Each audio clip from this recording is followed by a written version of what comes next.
కడవరి వర్షమును అంశం మీద మనము నేర్చుకోబోతున్నాం. ద్వితీయోపదేశ కాండము 11వ అధ్యాయము 10వ వచనం నుండి మనం చదువుకుందాం.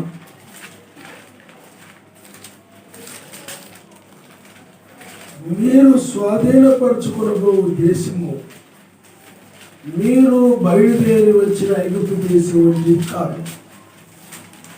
అక్కడ నీవు విత్తనములు విత్తి కూర తోటకు నీరు కట్టినట్లు నీ కాళ్ళతో నీ చేలకు నీరు కట్టింది. చదవాలి. మీరు నది దాటి స్వాధీనపరచుకొనుటకు వెళ్ళుచున్న దేశము కొండలు లోయలు గల దేశము అది ఆకాశ వర్ష జలము త్రాగును. అది నీ సర్వశక్తిమంతుడైన యావే లక్ష పెట్టు దేశము నీ సర్వశక్తిమంతుడైన యావే కన్నులు సంవత్సరాది మొదలుకొని దాని మీద ఉండును. కాబట్టి మీ పూర్ణ హృదయముతోను పూర్ణాత్మతోను నీ సర్వశక్తిమంతుడైన యావేను ప్రేమించి ఆయనను సేవింపవలెనని నేడు నేను మీకిచ్చు ఆజ్ఞలను మీరు జాగ్రత్తగా వినిన ఎడల నీ దేశమునకు వర్షము అనగా తొలకరి వానను కడవరి వానను దాని కాలమున కురిపించదను. అందువలన నీవు నీ ధాన్యమును నీ ద్రాక్షారసమును నీ నూనెను కూర్చుకొందువు. మరియు నీవు తిని ఇక్కడ వరకు మనం తర్వాత చదువుకుందాం. ఇక్కడ చూడండి, మీరు స్వాధీనపరచుకోబో దేశము ఐగుప్తు దేశము కాదు. అక్కడ నీవు విత్తనములు విత్తి కూర తోటకు నీరు కట్టినట్లు నీ కాళ్ళతో నీ చేలకు నీరు కట్టింది. మీరు నది దాటి స్వాధీనపరచుకున్నట్టుకు వెళ్ళుచున్న దేశము కొండలు లోయలు గల దేశం. అది ఆకాశ వర్ష జలము త్రాగును. అది నీ సర్వశక్తిమంతుడైన యావే లక్ష పెట్టు దేశము. నీ సర్వశక్తిమంతుడైన యావే కన్నులు సంవత్సరాది మొదలుకొని సంవత్సరాంతం వరకు ఎల్లప్పుడూ దాని మీద ఉంటుంది. చూడండి, ఐగుప్తు దేశము వంటిది కాదు, కానాను దేశము అని సర్వశక్తిమంతుడు చెప్తూ ఉన్నాడు. ఐగుప్తు దేశం అంటే అది విగ్రహారాధనతోనూ పాపముతోనూ ఉన్నటువంటి దేశం. అందుకని అది భోగాలతో ఉన్న దేశం. అందుకని మోషే అల్పకాలపు పాపభోగాలను అనుభవించుకుంటే మెస్సై విషయమే అనుభవించడం ఒక భాగ్యం అనుకుని ఆ యొక్క మురిగితోనూ తటితోనూ ఐగుప్తు దేశాన్ని ఎంచి అతడు ఐగుప్తు నుండి వెళ్ళిపోయిన వాడు. అప్పుడు సర్వశక్తిమంతుడు అతనితో మాట్లాడడము, ఆ తర్వాత ఐగుప్తు నుండి బయటకు రావడము, ఐగుప్తు నుండి బయటకు వచ్చిన తర్వాత మళ్ళా యెహోషువ రంగం మీదకు రావడం, ఇవన్నీ మనం ఎరుగున్నాం. హల్లెలూయా. బైబిల్లో 3 నిర్గమములు ఉన్నాయి. మీకు తెలిసిన విషయం. మొదటి నిర్గమము అది మోషే కాలములో ఐగుప్తు నుండి బయటకు రావడము, యెహోషువ కాలములో వాళ్ళు కానానులోనికి ప్రవేశించారు. అది ఒక నిర్గము. రెండవ నిర్గము మెస్సై కాలంలో జరిగింది. అది ఏమిటి అంటే యూదామతం నుండి మెస్సీ యొక్క కాలం అంటే మనిషి కుమారుని కాలంలో వాడు వెలుపలకు వచ్చాడు. ఆ తర్వాత పరిశుద్ధాత్మ ద్వారా మరలా ఆయన యొక్క నామములోనికి, ఆ యొక్క రక్షణలోనికి వెళ్ళారు. ఆయన హల్లెలూయా. పరిశుద్ధాత్మలందరి మీద కుమ్మరించబడినప్పుడు కడమ పోస్తులందరూ కూడా అయ్యా మేమేం చేయాలి, అవి మీరు మారు మనసు పొందండి, పాప క్షమాపణ నిలుపుకోండి, ప్రతి ఒక్కరు ఆయన నామములో బాప్తిజం పొందండి అని బైబిల్ చెప్తుంది. కాబట్టి మనిషి కుమారుని ద్వారా యూదామతు నుండి బయటకు వచ్చారు, పరిశుద్ధాత్మ ద్వారా నామములోనికి ప్రవేశించారు. అలాగే అది 2వ నిర్గమము. 3వ నిర్గమము 7వ దూత ద్వారా, అలాగే 5 రకాల పరిచయంలో ఉన్నటువంటి పరిచారకుల ద్వారా వధువు ఈ మతశాఖ సంఘాల నుండి, అంటే అపోస్తుల బోధ ద్వారా మతశాఖ సంఘాల నుండి వెలుపలికి వచ్చింది. ఇప్పుడు వేకువ నక్షత్రం ద్వారా లోపలికి ప్రవేశిస్తుంది. వేకువ నక్షత్రం అనగా ఆయన 8వ దూత, బలిష్ఠుడగు దూత. ప్రకటన 10లో ఆయన గురించి రాయబడింది. కాబట్టి ఇప్పుడు ఇలాగ చెప్తాం. అయితే ఇక్కడ మీరు ఒక విషయాన్ని మీరు గ్రహించాలి. ఏంటంటే మీరు వెళ్ళేటువంటి దేశము ఐగుప్తు దేశం వంటిది కాదు. అక్కడ నీవు విత్తనములు విత్తి కోడ తోటకు నీరు కట్టినట్లు నీ కాళ్ళతో నీ చేలకు నీరు కట్టిదివి. మీరు నది దాటి, అంటే యోర్దాను నది దాటి స్వాధీనపరుచుకున్నట్టుకు వెళుచున్న దేశము కొండలు లోయలు గల దేశం. కానాను దేశం అంటే కొండలు లోయలు గల దేశం. అది ఆకాశ వర్ష జలము త్రాగును. ఇక్కడలాగా ఏమంటే ఇక్కడలాగా నీరు కట్టినట్లు నీ కాళ్ళతో నీ చేలకు నీరు కట్టిది ఐగుప్తు దేశంలో. కానీ కానాను దేశానికి వచ్చేటప్పటికి ఆకాశ వర్షము త్రాగును. ఆయన అంటే ఆకాశ వర్షం మీద ఆధారపడినటువంటి దేశం. అదే ఐగుప్తు దేశం. ఎందుకని అది నైలు నది ఉంది అక్కడ. నైలు నది అంటే అసలు ఆ నీరు ఎప్పుడు ఉంటాయేమో, వారికి నీటి కొరత లేదు. నైలు నది బాగా చక్కగా పంటలు పండించుకోవచ్చు, నీరుకి లోటు లేదు. చాలా గొప్ప దేశంగా ఐగుప్తు దేశం కనబడతా ఉంది. వాళ్ళకి నది ఉంది. కానీ వీళ్ళకి కానాను లేనట్లయితే అది వర్షాధారం మీద ఆధారపడినటువంటి దేశం. అది ఆకాశ వర్షం అంటున్నాడు. ఆకాశ వర్షం మీద ఆధారపడినటువంటి దేశము. అయితే ఐగుప్తు దేశం మీద సర్వశక్తిమంతుని కన్నులు లేవు కానీ, ఐగుప్తు దేశం మీద సర్వశక్తిమంతుని కన్నులు లేవు కానీ ఈ యొక్క కానాను దేశం మీద సర్వశక్తిమంతుని కన్నులు ఉన్నాయి. అబ్రాహాము గారికి ఆయన అలాగే వాగ్దానం చేశాడు. అందుకని ఆ దేశంలో ఆయన లక్ష్య పెడతాడు. ఈ సర్వశక్తిమంతుని 50 కన్నులు సంవత్సరాది మొదలుకొని సంవత్సరాంతం వరకు కూడా చివరి వరకు కూడా ఎల్లప్పుడూ ఆయన కన్నులు ఆ కానాను దేశం మీద ఉంది. కాబట్టి వాళ్ళు ఆ విధంగా కానాను గురించి ఆయన వాళ్ళకి చెప్తూ ఉన్నాడు. ఆ తర్వాత మీ సర్వశక్తిమంతుడు, లేకపోతే మీ పూర్ణ హృదయముతోను మీ పూర్ణాత్మతోను మీ సర్వశక్తిమంతుడిని యావేను ప్రేమించి ఆయన సేవింపవలని నేడు నేను మీకు ఇచ్చిన ఆజ్ఞలను మీరు జాగ్రత్తగా విని ఎడలా. మీ పూర్ణ హృదయముతోను పూర్ణాత్మతోను మీ సర్వశక్తిమంతుడిని యావేను ప్రేమించి, కొంత ఇలాగా కొంత లోకాన్ని ప్రేమించి కొంత ఆయన్ని ప్రేమించాక పూర్ణముగా ఆయన్ని ప్రేమించాలి. పూర్ణముగా అంటే ఇంకా ఇప్పుడు గ్లాసులో నీళ్ళు పోసేమనుకోండి, ఇంకా ఏ కొంచెం కూడా తేడా లేకుండా తక్కువగా ఉన్నట్టయితే పూర్ణమవుతాం. ఆ గ్లాసుకు నిండుగా కరెక్ట్గా పోసేమనుకోండి పూర్ణముగా పోసింటారు.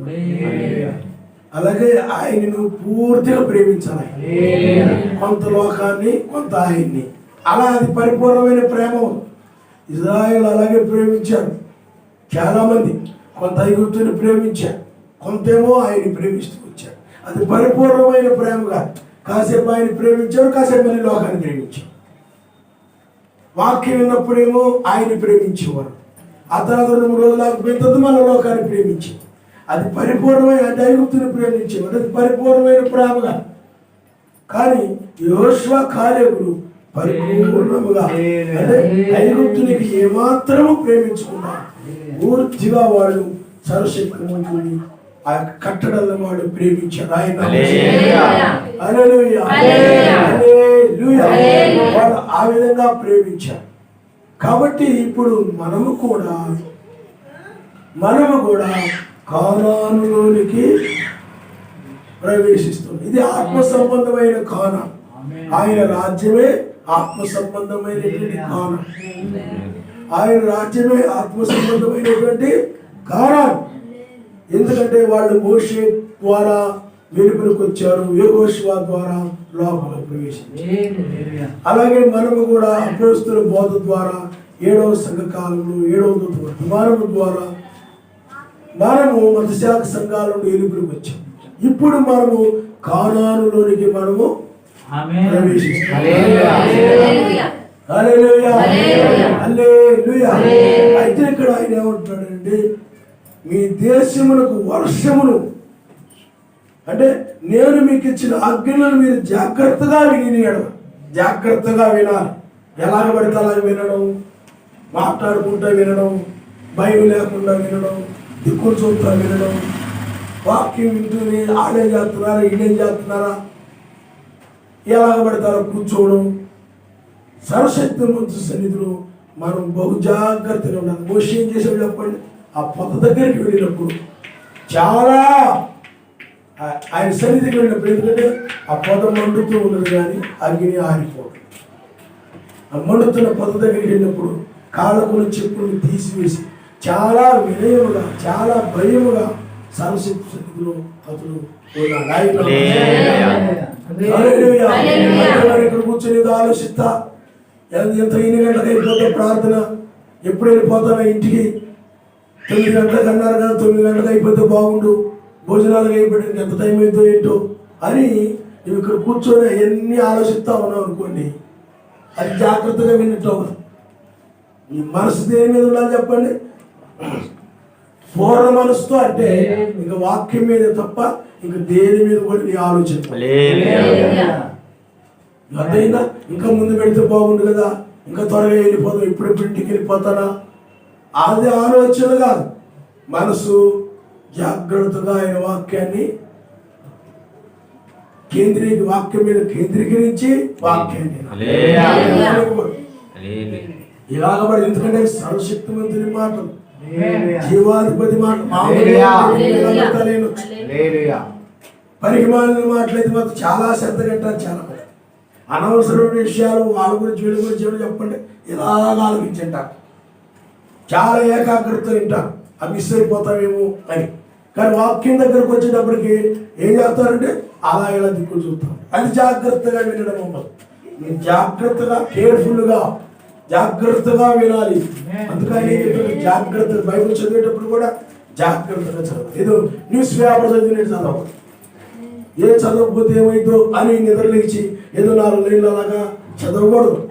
ఎలా చదవాలి చెప్పండి? జాగ్రత్తగా చదవాలి. ఎలా పడితే అలాగా వాక్యాన్ని వినకూడదు. నీ ఇతరులతో మాట్లాడేటప్పుడు కూడా ఎలాగ పడితే అలాగా జాగ్రత్తగా ఆయన. కాబట్టి మీ దేశమునకు వర్షము అనగా తొలకరి వాన కడవరి వానను దాని దాని కాలమున కురిపించెదను. ఆయన దాని కాలమున కురిపించెదను. తొలకరి వర్షాన్ని, కడవరి వర్షాన్ని. ఇదే మనకి హోషేయ గ్రంథము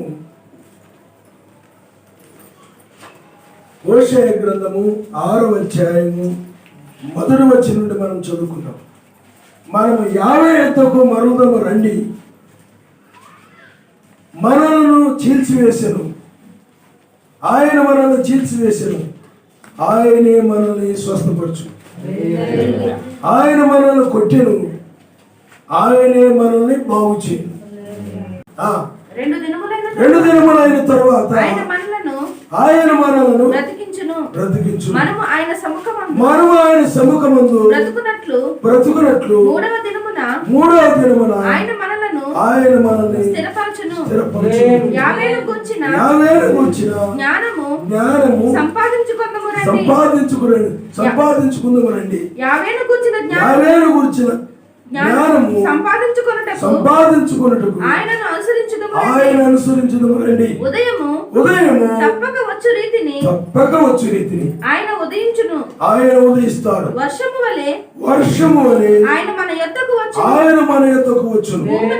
భూమిని తడుపునట్టి తొలకరి వర్షము కడవరి వర్షము వలె ఆయన మన యొద్దకు వచ్చును. వర్షము తప్పక వచ్చును. అందుకని ఆయన మనల్ని చీల్చివేసెను, ఆయనే మనల్ని స్వస్థపరచును, ఆయన మనల్ని కొట్టెను, ఆయన మనల్ని బాగు చేయను. 2 దినములైన తర్వాత ఆయన మనల్ని బ్రతికించు. ఇశ్రాయేలుకు సంబంధించినటువంటి లేఖనం. ఇశ్రాయేలు ఆయన ఏం చేశాడు చెప్పండి? చీల్చివేశాడు. ఆయనే మనల్ని బాగు చేయను, స్వస్థపరచు. 2 దినములైన తర్వాత ఆయన స్థిరపరచును. అందుకని 2 దినములైన తర్వాత ఎందుకంటే 2000 సంవత్సరాల క్రితం వాళ్ళు ఏమైపోయారు? ప్రపంచ నలుదిక్కులకి చెదరగొట్టబడ్డారు. ఆ యొక్క యూదులు ప్రపంచ నలుదిక్కులకి వెళ్ళిపోయి 2000 సంవత్సరాలు. ఇప్పుడు 2 దినాలు అయిపోయి ఇప్పుడు స్థిరపరుస్తారు. కాబట్టి మరలా వాళ్ళని చీల్చివేసినటువంటి వారిని మరలా ఆయన తీసుకొచ్చి ఇజ్రాయెల్ దేశంలో ఆయన ఏకము చేస్తున్నాడు. 2 దినాలంటే 2000 సంవత్సరాలు. 3వ దినములు ఆయన స్థిరపరుస్తాడు. 2 దినములైన తర్వాత 3వ దినమున ఆయన మనల్ని స్థిరపరచును. యూదుల్ని ఆయన 3వ దినములో ఆయన స్థిరపరుస్తాడు.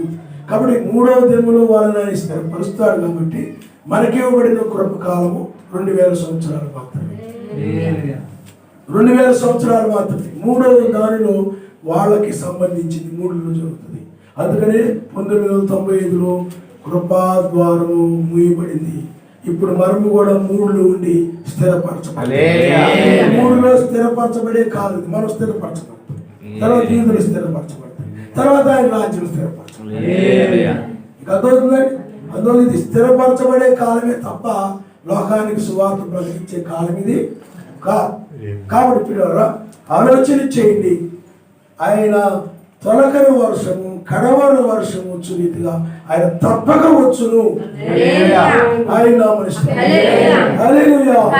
కాబట్టి ఈ తొలకరి వర్షము కడవరి వర్షము అనేటువంటిది ఏమిటి అంటే అది ఆయన రాకడలకు సాదృశ్యంగా ఉంటుంది. యాకోబు రాసిన పత్రిక 5వ అధ్యాయము 1వ వచనం నుండి మనం చదువుకుందాం. 5వ అధ్యాయము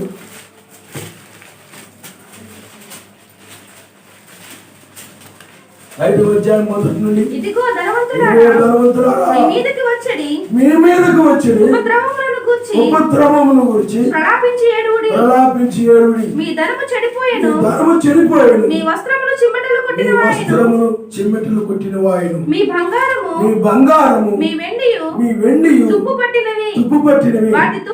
వాటి తుప్పు మీ మీద సాక్ష్యముగా ఉండి అగ్ని వలె మీ శరీరములను తినివేయును. అంత్యదినములందు ధనము కూర్చుకొంటిరి. ఇదిగో మీ చేలు కోసిన పనివారికి ఇయ్యక మీరు మోసముగా బిగబెట్టిన కూలి మొరపెట్టుచున్నది. మీ కోతవారి కేకలు సైన్యములకు అధిపతి ఎలోహీం యొక్క చెవుల్లో చొచ్చి ఉన్నవి. మీరు భూమి మీద సుఖముగా జీవించి భోగాసక్తులై వదదినమునందు మీ హృదయములను పోషించుకొంటిరి. మీరు నీతిమంతుడైన వారిని శిక్ష విధించి చంపుదురు. అతడు మిమ్మును ఎదిరింపడు. సహోదరులారా, ఎలోహీం రాకడ వరకు ఓపిక కలిగి ఉండుడి. చూడుడి, వ్యవసాయకుడు తొలకరి వర్షము కడవరి వర్షమును సమకూడు వరకు విలువైన భూఫలము నిమిత్తము ఓపికతో కాచుకొని దాని కొరకు కనిపెట్టును కదా. ఎలోహీం రాక సమీపించుచున్నది కనుక మీరును ఓపిక కలిగి ఉండుడి. మీ హృదయములను స్థిరపరచుకొనుడి. సహోదరులారా, మీరు తీర్పు పొందకుండా నిమిత్తము ఒకరి మీద ఒకడు సనగకుడి. ఇదిగో న్యాయాధిపతి వాకిట నిలిచి ఉన్నాడు. నా సహోదరులారా, ఎలోహిం నామమున బోధించిన ప్రవక్తలను శ్రమానుభవములను ఓపికకును మాదిరిగా పెట్టుకొనిడి. సహించిన వారిని ధన్యులను కొనుచున్నాము కదా. మీరు యోబు యొక్క సహనమును గూర్చి వింటిరి. ఆయన ఎంతో జాలియు కనికరమును గలవాడని మీరు తెలుసుకొని ఉన్నారు. ఆయన మనం ఇప్పుడు చదివినటువంటిది అనగా 5వ అధ్యాయము 1వ వచనం నుండి 11వ వచనం వరకు చదివాం. అది 2వ రాకడకు సంబంధించింది. అయితే ఇక్కడ రాకడని వర్షముతో పోలుస్తున్నాడు. చూడండి, ఇక్కడ సహోదరులారా, మెస్సయ్య రాకడ వరకు ఓపిక కలిగి ఉండి, అంటే రాకడ వరకు ఓపిక కలిగి ఉండి, వ్యవసాయకుడు తొలకరి వర్షమును కడవరి వర్షమును సమకూడు వరకు విలువైన భూఫలము నిమిత్తము ఓపికతో కాచుకొనుచు దాని కొరకు కనిపెట్టును కదా. చూడండి, ఇక్కడ రాకడ కొరకు ఓపిక అంటున్నాడు. తొలకరి వర్షము కడవరి వర్షం కొరకు దాని కొరకు కనిపెట్టుచు ఓపికతో. కాబట్టి అందుకని మెస్సయ్య రాక సమీపించుతున్నది కనుక మీరును ఓపిక కలిగి ఉండుడి. కాబట్టి తొలకరి వర్షం కడవరి వర్షం కోసము ఒక వ్యవసాయకుడు ఓపికతో కనిపెడతాడు. మీరు కూడా ఆయన యొక్క రాకడ కొరకు ఓపికతో కనిపెట్టండి. కాబట్టి ఇక్కడ తొలకరి వర్షము కడవరి వర్షం అంటే అవి ఆయన యొక్క రాకడలై ఉన్నాయి. మొదటిది తొలకరి వర్షము ఆయన 2000 సంవత్సరాలు వచ్చినప్పుడు ఆయన మరణించి తిరిగి లేచిన తర్వాత ఆ తొలకరి వర్షము వాళ్ళు మేడగదిలో కనిపెడుతూ ఉన్నప్పుడు, ప్రార్థిస్తూ ఉన్నప్పుడు వాళ్ళందరి మీద కూడా తొలకరి వర్షం పడింది. ఆయన పరిశుద్ధాత్మ యొక్క వర్షం.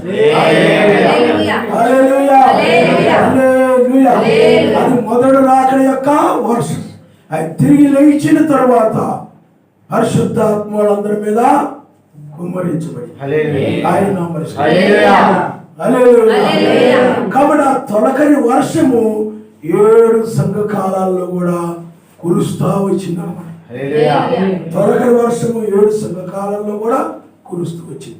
ఈ లౌదీ సంఘ కాలంలో కూడా ఆ యొక్క తొలకరి వర్షమే మరలా తిరిగి అంటే అపోస్తులు బోధించిన వర్తమానమే మరలా తిరిగి ఈ లౌదీ సంఘ కాలంలో ఇవ్వబడింది. ఎందుకంటే సత్యం ఎక్కడ లేదు కాబట్టి అపోస్తుల బోధ పూర్తిగా కనుమరుగైపోయి పూర్తిగా చీకటి బోధలు ఆవరించేసాయి కాబట్టి అందుకని చీకటి కమ్మిపోయింది కాబట్టి అందుకని లౌదీ సంఘ కాలం మరలా తిరిగి ఆయన అపోస్తుల బోధని తిరిగి తీసుకుని ఇచ్చాడు. లౌదీ సంఘ కాలం బ్రహ్నాం గారు వీళ్ళందరి ద్వారా మళ్ళీ తొలకరి వర్షము మరలా తిరిగి తీసుకుని రాబడింది. కాబట్టి ఆ తొలకరి వర్షము ఆయన రాకడ అని మనం చూస్తున్నాం. అది పెంతెకోస్తు పండుగ దినాన ఆ యొక్క తొలకరి వర్షము పడిందని, అది 7 సంఘ కాలాల వరకు కూడా వర్షము అంటే అదే వర్తమానానికి సంబంధించినటువంటి ఆ యొక్క సంబంధించిన ఆ వర్షము కురిసిందని మనం చూస్తున్నాం. తొలకరి వర్షము, అందుకని ఆ తొలకరి వర్షము ద్వారా ఆ తొలకరి వర్షము నువ్వు అప్పుడు నామములో బాప్తిసం పొందావు, పరిశుద్ధాత్మనే వరమును నువ్వు పొందుకున్నావు. తొలకరి వర్షము ద్వారా అంటే తొలకరి వర్షాలు పడినప్పుడు భూమిలో ఏం చేస్తారు చెప్పండి? దున్నేసి విత్తనాలు చల్లుతారు, అవి పెరుగుతాయి. ఆయన ఈలో కూడా వాక్యం అనే విత్తనాలు చల్లబడి, వాక్యం అనేది నీ హృదయంలో చల్లబడింది.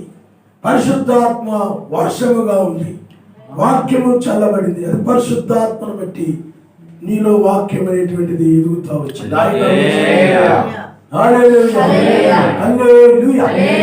కాబట్టి ఇక్కడ కడవరి వర్షము అంటే న్యాయాధిపతిగా రావడం. మనం చదివింది న్యాయాధిపతి. అందుకని ఇక్కడ ఏమో చెప్పండి, న్యాయాధిపతి ఒకటి నిలిచి ఉన్నాడు. అప్పుడు నిలిచున్నాడు 2000 సంవత్సరాల క్రితం. ఇప్పుడు వాకిట్లో లేడు ఆయన, ఇప్పుడు రంగం మీద ఉన్నాడు. 1996 నుండి ఆయన రంగం మీద ఉన్నాడు. రంగం మీద ఉన్నాడు. ఎక్కడున్నాడు? రంగం మీద ఉన్నాడు. ఇప్పుడు ఆయన తీర్పు తీర్చు న్యాయాధిపతిగా ఉన్నాడు. ఇది ఏమైనదంటే కడవరి వర్షం. అందుకనే ఆ కడవరి వర్షం అంటే ఆ భూమిలో పంట, ఇప్పుడు గోధుమ పంట ఉందనుకోండి, అది చివరికి వచ్చి ఆ వెన్నుకు వచ్చిన తర్వాత అప్పుడు వర్షం అవసరం అనమాట. ఇప్పుడు వరి పంట ఏదైనా కానీ ఆ చిన్న ఈ యొక్క ధాన్యం గింజలు లాంటి తాలు గింజలు వస్తాయి ఫస్ట్, అప్పుడు వర్షం అవసరం అనమాట. ఆ వర్షం పడినప్పుడు ఏం జరుగుతుంది చెప్పండి, అవి పరిపూర్ణంగా వచ్చేస్తాయి. అప్పుడు అవి బంగారపు రంగులోకి వస్తాయి. గోధుమ పంట అయితే బంగారపు రంగులోకి వచ్చేస్తాయి, బంగారపు రంగులోకి. కాబట్టి ఇప్పుడు కూడా నీవు ఈ కడవరి వర్షమును కలిగి ఉన్నటువంటి నీవు ఇప్పుడు బంగారపు రంగులోనికి మారిపోతావు.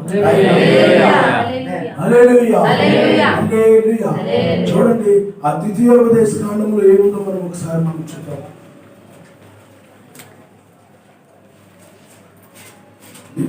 ద్వితీయోపదేశ కాండము 11వ అధ్యాయము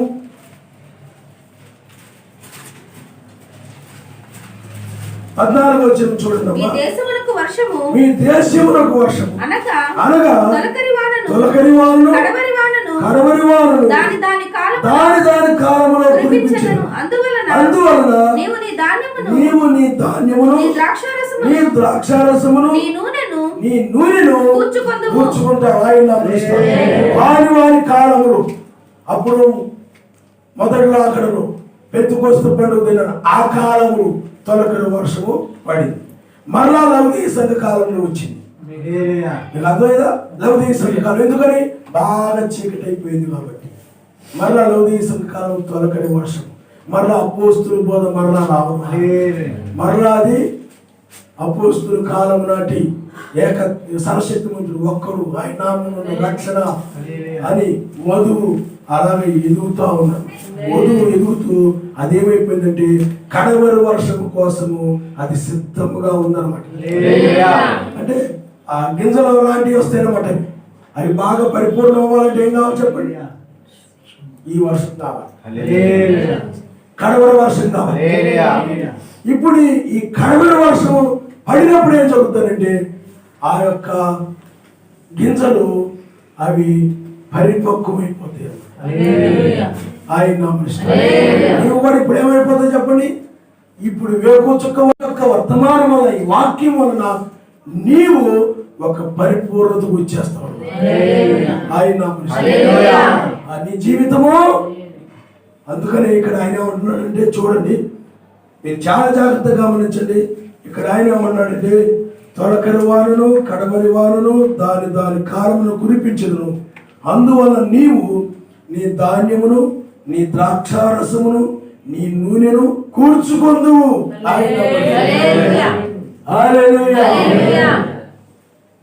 చూడండి, నువ్వు కూర్చుకొందువు. ఈ కడవరి వర్షం వల్ల ఏం జరుగుతుంది? తొలకరి వర్షం వల్ల ఎదిగింది, విత్తనాలు విత్తబడ్డాయి, ఎదిగింది. ఈ కడవరి వర్షం వల్ల ఏం జరుగుతుందంటే పరిపక్వతకు వచ్చేస్తుంది. ఇజ్రాయెల్ దేశంలో ఏముంటాయి? ధాన్యం అంటే గోధుమ, ద్రాక్ష తోటలు, అంజూరమై కూడా ఉంటాయి. కానీ ఇక్కడ అది రాయలేదు. ద్రాక్ష తోటలు ఉంటాయి. అలాగే ఒలీవ చెట్లు ఉంటాయి, నూనె. అంటే వీటిలో నువ్వు పరిపక్వం అవుతావు అనమాట. ఎందుకంటే ఆ కడవరి వర్షం పడినప్పుడు ఏం జరుగుతుంది? చక్కగా ధాన్యము అంటే ఆ గోధుమ పంట బంగారు రంగులోకి వచ్చి బాగా పండిపోతాం. పంట చాలా పండింది, బాగా పండింది అంట, పండిపో. రెండవది ద్రాక్షకాయలు బాగా పరిపక్వమైపోతాయి ఆ కర్మర వర్షానికి. అలాగే ఒలీవ చెట్టు, దాని నుండి కూడా ఏం తీస్తారు చెప్పండి? ఒలీవ నూనె తీస్తారు. ఈ మూడు కూడా ఆయన రాజ్యమును సాదృశ్యంగా.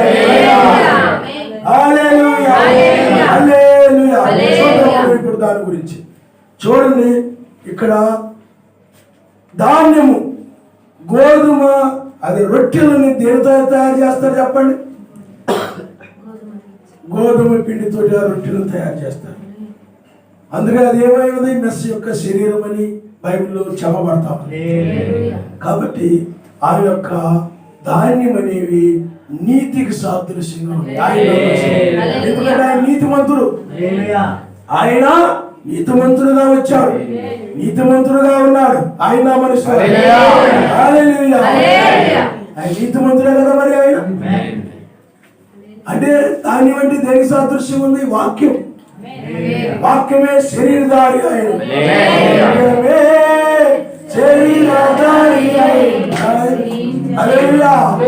వాక్యమే శరీరధారి అయింది.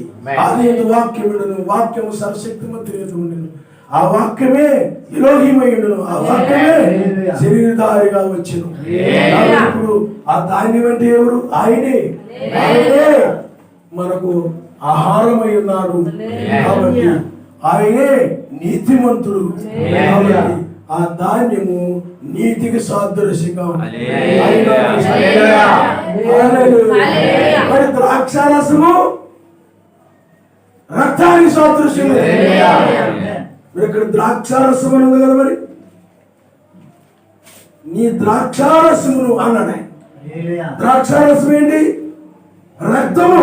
మరి ఆయన 2000 సంవత్సరాలు రక్తం చిందించాడు ఆ నీతిమంతుడు. చిందించినప్పుడు ఏమొచ్చింది? సమాధానమే, సంతోషమే, సమాధానమే.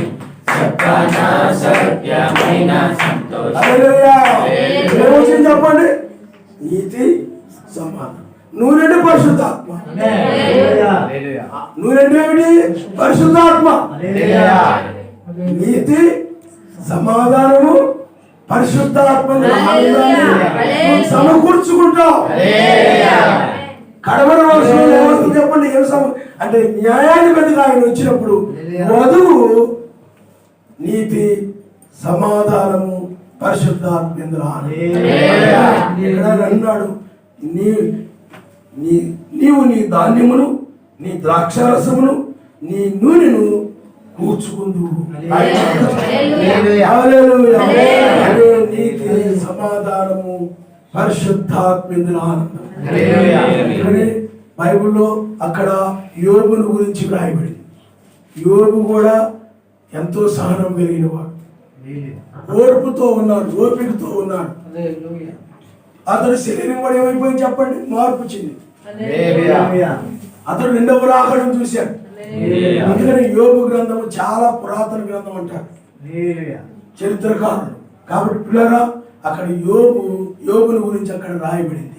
ఆ రెండవ రాకడ దగ్గర మీరు కూడా ఆయన వలె సహనం కలిగి ఉండండి, అతడు కనికరము, జాలి కలిగిన వాడు అని ఉంది అక్కడ. కాబట్టి అక్కడ మనము ఆయన యొక్క రాకడ గురించి మనం చూస్తున్నాం. అందుకే న్యాయాధిపతిగా ధనవంతులకి, అయ్యో ధనవంతులారా మీ మీదకి వచ్చేది ఉపద్రవాన్ని గురించి ప్రలాపించి ఏడుగుడి. కాబట్టి మనకేమిస్తున్నాడు ఆయన?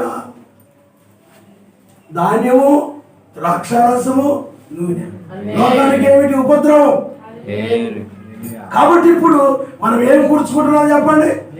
నీతిని, సమాధానమును, పరిశుద్ధాత్మ ఆనందాన్ని మనం. తొలకరి వర్షము, కడవరి వర్షం. ఈ కడవరి వర్షం ద్వారా నువ్వేం కూర్చుకుంటున్నావు అంటే నీతి, సమాధానము, పరిశుద్ధాత్మ ఆనందాన్ని. కాబట్టి అందువల్ల ఇది ఏ కాలం అంటే కడవరి వర్షపు కాలము, రెండవ రాకడ కాలము. అందుకని ఆయన రాకడ కొరకు మనం కనిపెట్టుకొని ఉన్నాము. వ్యవసాయదారులు ఎలాగైతే తొలకరి వర్షం పంట వచ్చేసింది అంటే చెట్లు వచ్చేసాయి, ఆ తర్వాత చిన్న చిన్న కాయల్లాగా వచ్చాయి, కడవర వర్షం పడినప్పుడు అవి బాగా అప్పుడు అవసరం అన్నమాట నీరు. అప్పుడు నీరు ఎక్కువగా పెడుతుంటారు పొలాలు. ఆ ధాన్యం వచ్చినప్పుడు, అవి ఆ యొక్క చిన్న గింజలు వచ్చినప్పుడు, ఎందుకంటే అవి బాగా బలంగా తయారవ్వాలని, ఆ ధాన్యం బాగా పరిపక్వం అవ్వాలి. కాబట్టి ఇప్పుడు కూడా ఆయన ఏం చేస్తుంది చెప్పండి, కడవర వర్షము ద్వారా ఇప్పుడు ఆయన ఇలారా మనకి అందుకే కడవర వర్షం ఏమిస్తుంది, ధాన్యాన్ని ఇస్తుంది, ద్రాక్షారసాన్ని ఇస్తుంది, అలాగే నూనెని ఇస్తుంది. ఎందుకంటే అది పరిపక్వంగా వచ్చింది. కాబట్టి ఇప్పుడు నీ రాకడలో నువ్వేం పొందుకుంటున్నావు అనండి, ధాన్యమును, ద్రాక్షారసమును, నూనెను పొందుకుంటున్నావు. హల్లెలూయా. ఎంత గొప్పగా బైబిల్లో రాయబడి ఉంది. ఆ తర్వాత చదువునమ్మా. మరియు నీవు తిని తృప్తి పొందినట్లు నీ పశువుల కొరకు నీ చేలయందు గడ్డి మొలిపించెదను. మీ హృదయము మాయలలో చిక్కి త్రోవ విడిచి ఇతర దేవతలను పూజించి వాటికి నమస్కరింపకుండా మీరు జాగ్రత్త పడండి. లేని యెడల యావే మీ మీద కోపపడి ఆకాశమును మూసివేస్తాడు. అప్పుడు వాన కురియదు, భూమి పండదు. యావే మీకు ఇచ్చుచున్న ఆ మంచి దేశమున ఉండకుండా మీరు శీఘ్రముగా నశించెదరు. చూడండి ఎంత ప్రమాదం. ఆ వాక్యాన్ని కాకుండా, ఆయన్ని కాకుండా ఇతర మత సంబంధమైనవి, ఇతర మత శాఖ సంబంధమైనవి, వాక్య వ్యతిరేకమైనవి. ఎందుకంటే మతశాఖ సంఘాల్లో కూడా సాధారణ సంబంధమైన దేవతలు ఉంటారు. తత్వం అనేది అన్యుల్లో ఉండేటువంటి, ఆ గుడిలో ఉండేటువంటి ఆ ఆత్మే ఈ మతశాఖ సంఘాల్లో ఉండదు. అందుకనే ఈ రోమన్ క్యాథలిక్ సంఘం ఉంది, అది విగ్రహారాధన సంఘం. అక్కడ ఎవరుంటారు, అన్యుల్లో గుడుల్లో ఉండేటువంటి ఆత్మనే, ఆ దేవతల ఆత్మనే అక్కడ కూడా ఉంటాయి, సంఘాల్లో కూడా ఉంటాయి. బాప్టిస్ట్ సంఘం కానీ, నూతన సంఘం కానీ, పెంతెకోస్తు సంఘాలు, చాలా సంఘాలు ఉన్నాయి. రకరకాల దేవతల ఆత్మలు ఉంటాయి. ఆ ఆత్మల ద్వారానే వాళ్ళు ఆ బోధలు చేస్తూ ఉంటారు, ఆ ఆత్మలకు సంబంధించిన బోధలు. అందుకని ముగ్గురిని, అంతమందిని, ఇంతమందిని బోధిస్తూ ఉంటారు వాళ్ళు. కాబట్టి మీరు ఆయన వాక్యముని విడిచి ఇతర దేవతలను మీరు కనుక పూజించినట్లయితే, నమస్కరించినట్లయితే, యావే మీ మీద కోపపడి ఆకాశం మూసివేస్తాడు. అప్పుడు వాన కురియదు, భూమి పండు. అంటే ఇంకప్పుడు వాక్యం వింటావే కానీ వాటిని కనుక అనుసరించినట్లయితే అప్పుడు ఈ పరిశుద్ధాత్మ నీలో ఏ కార్యమును చేయి. ఎందుకంటే ఆయన మూసేశాడు. ఇంకా ఆ పరిశుద్ధాత్మ నీ దగ్గర రాదు. పరిశుద్ధాత్మ నీలో పనిచేయదు. ఎందుకని? నీ వాక్య వ్యతిరేకంటే ఆయనకి విరోధమైన దాన్ని అనుసరించినట్లయితే. అయితే కొన్నిసార్లు ఆయన ఏం చేస్తాడంటే, ఆయన వాళ్ళ మీద ప్రేమ, వారి మీద కనుక ఆయన ప్రేమ ఉందనుకోండి, ఆయన గద్దిస్తాడు, శిక్షిస్తాడు. హల్లెలూయా. చూడండి, ఎబ్రీయులకు రాసిన పత్రిక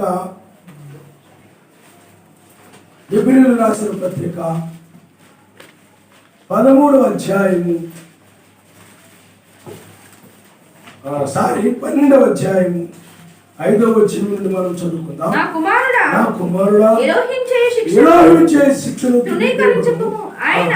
ఆయన నిన్ను గద్దించినప్పుడు విసుగకుము. ఎలోహిం తాను ప్రేమించు వారిని శిక్షించి తాను స్వీకరించు ప్రతి కుమారుని దండించును అని కుమారులతో సంభాషించినట్లు మీతో సంభాషించు. ఆయన హెచ్చరికను మరచితిరి. శిక్షాఫలము పొందుటకై ఆయన ఏమన్నాడంటే, నా కుమారుడా యావే చే శిక్షను తృణీకరింపకము, ఆయన నిన్ను గద్దించినప్పుడు విసుగకము.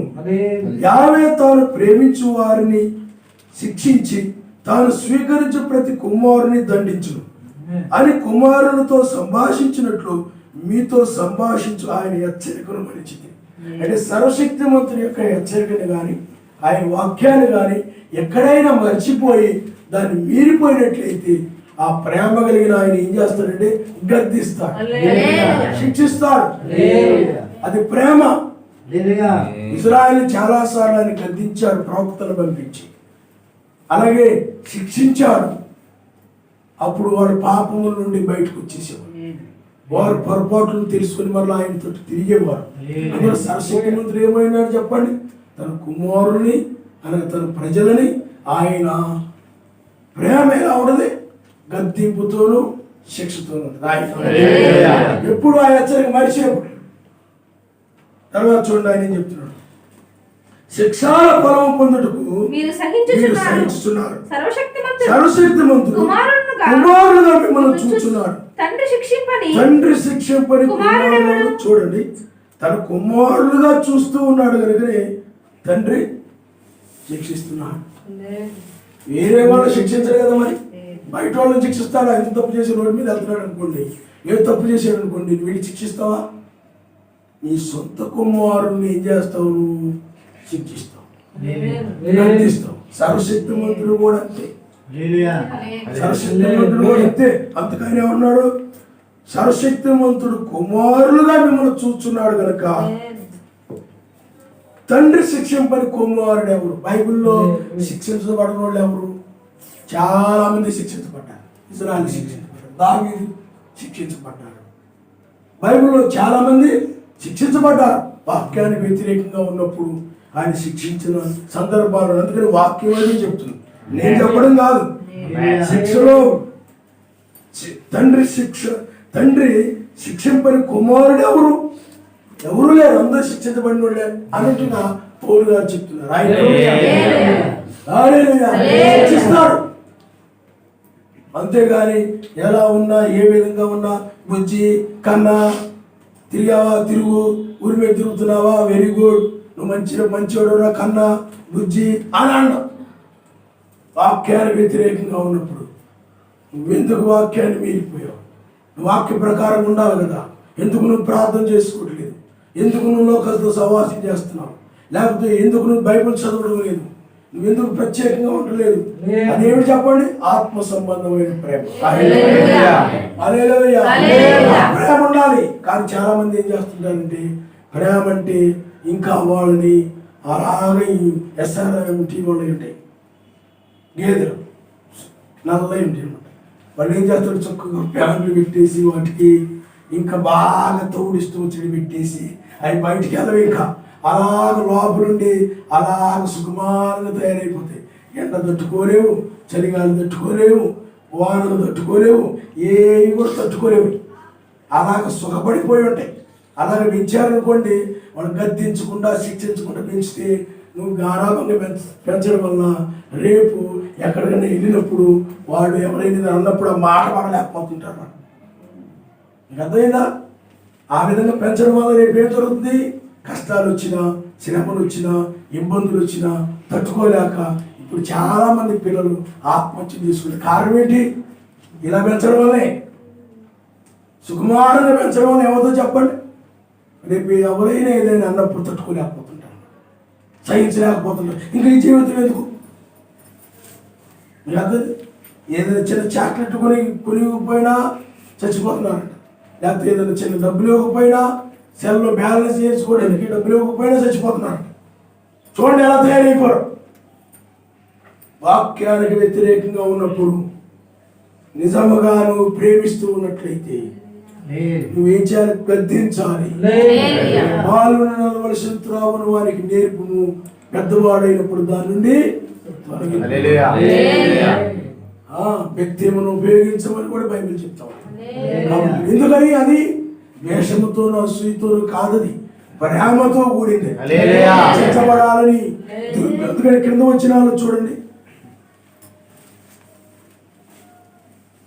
కుమారులైన వారందరూ శిక్షలో పాలు పొందుచున్నారు. మీరు పొందని దుర్బీజులే గాని అలా శిక్షించకపోతే, గద్దించకపోతే ఏమైపోతారు? చెడ్డ బీజాలు అయిపోతారు, చెడిపోతారు, పాడైపోతారు, దుర్బీజులు అయిపోతారు. అందుకని ఆ దుర్బీజులు కాకూడదే ఇజ్రాయేల్ ఆయన శిక్షిస్తూ వచ్చాడు. శిక్షించకపోతే ఏమైపోతారు చెప్పండి? దుర్బీజులు అయిపోతారు, చెడ్డోళ్ళు అయిపోతారు, చెడిపోతారు, పాడైపోతారు. ఆ చెడిపోకూడదని నిజమైన తండ్రి ఏం చేస్తాడంటే ప్రేమ కలిగిన తండ్రి, ఎంత ప్రేమ కలిగినటువంటి తల్లిదండ్రులు తండ్రి శిక్షిస్తాడు, గద్దిస్తాడని బైబిల్లో ఉన్న చదవండి. మరియు శరీర సంబంధమైన తండ్రులు మనకు శిక్షకులై ఉండిరి, వారి యందు భయభక్తులు కలిగి ఉంటిమి. అట్లయితే ఆత్మకు తండ్రి అయిన వారికి మరి ఎక్కువగా లోబడి బ్రతకవలెను కదా.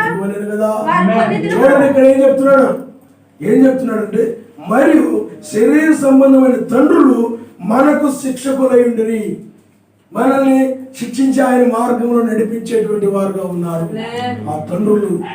అది ప్రేమ అని బైబిల్ చెప్తుంది. రక్షించబడాలి, దుర్బీజులు కాకూడదని, చెడ్డవాడు కాకూడదని ఆ శిక్షిస్తూ ఉంటారు. మరి ఆత్మలకు తండ్రి అయిన వారికి చూడండి, వారి ఎందుకు భయభక్తులు కలిగి ఉంటుంది. ఎక్కడ శిక్షిస్తారు? మా తండ్రులు ఎక్కడ శిక్షిస్తారు? భయపడి చెడుతనం చేయకుండా ఉంటారు తండ్రులకు భయపడి. అయితే ఇక్కడ ఏమన్నాడంటే, అట్లయితే ఆత్మలకు తండ్రి అయిన వారికి మరీ ఎక్కువగా లోబడి బ్రతకలేదు కదా. తండ్రికే నువ్వు ఎంతో భయపడుతున్నావు. ఎక్కడ శిక్షిస్తారో తప్పు చేస్తే, ఎక్కడ వాక్యాన్ని మీరితే. మరి ఆత్మలకు తండ్రి అయిన వారికి, శరీరక తండ్రులు వేరు, ఆత్మకు తండ్రి ఆయన, ఆత్మకు తండ్రి చెప్పండి. కాబట్టి ఆయనకు మనం ఎక్కువగా భయపడాలని ఆయనకు ఎక్కువగా భయపడాలి. బాబు నేను కనుక ఆయన వాక్యాన్ని విన్నట్లయితే ఇప్పుడు ప్రమాదము చూడండి, వారు కొన్ని దినముల మట్టుకు తమకిష్టం వచ్చినట్లు మనల్ని శిక్షించిరి గాని మనము తన పరిశుద్ధతలో పాలు పొందవలనని మన మేలు కొరకే ఆయన శిక్షించుచున్నాడు. పరిశుద్ధుడుగా ఉన్నాడు, వీళ్ళు కూడా పరిశుద్ధులుగా ఉండాలని సర్వశక్తి మంత్రులు ఏం చేస్తాడంట? గద్దిస్తాడంట, శిక్షిస్తాడు. అపోతే పోలేరా అనిగా ఆయన ఏం చేస్తారు చెప్పండి. కొంతమందికి అసలు ఆ పిల్లలు ఎలా ఉన్నా కానీ ఏమి పట్టించుకోరు, గాలిపటాలు తీసుకుని వదిలేస్తారు. వాళ్ళు అలాగే తయారైపోతారు. కానీ సర్వశక్తిమంతుడు అలా కాదు, తన పిల్లలని ఆయన పరిశుద్ధతలో పాలు పొందాలని ఆ విధంగా పెంచుతారు.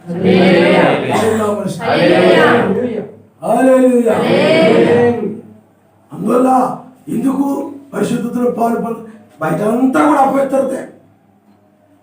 కూడా అపవిత్రమైన మనుషులు, అపవిత్రమైన ఆలోచన కలిగిన వారు, అపవిత్రమైన లోకం, పవిత్రత లేదు. అందరి హృదయాలు అపవిత్రమైన హృదయాలే, చెడు హృదయాలే. ప్రపంచం అంతా కూడా చెడిపోయింది. బైబిల్లో రాయబడింది, లోకాలంలో లోతు దినాల్లో ప్రజలు తమ మార్గాన్ని చెరిపివేసుకున్నారని, ప్రపంచం బలాత్కారంతో నిండిపోయినదని.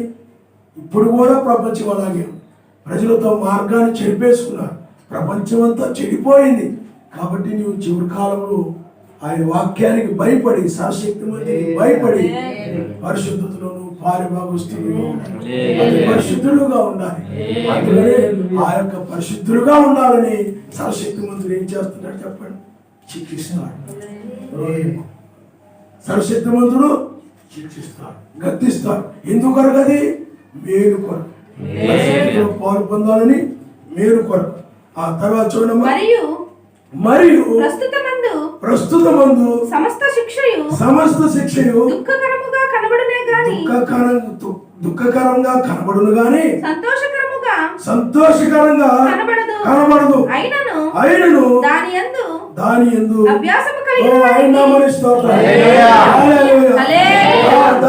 అభ్యాసము గల వారికి అది నీతి సమాధానము కరమైనటువంటి ఫలమిచ్చును.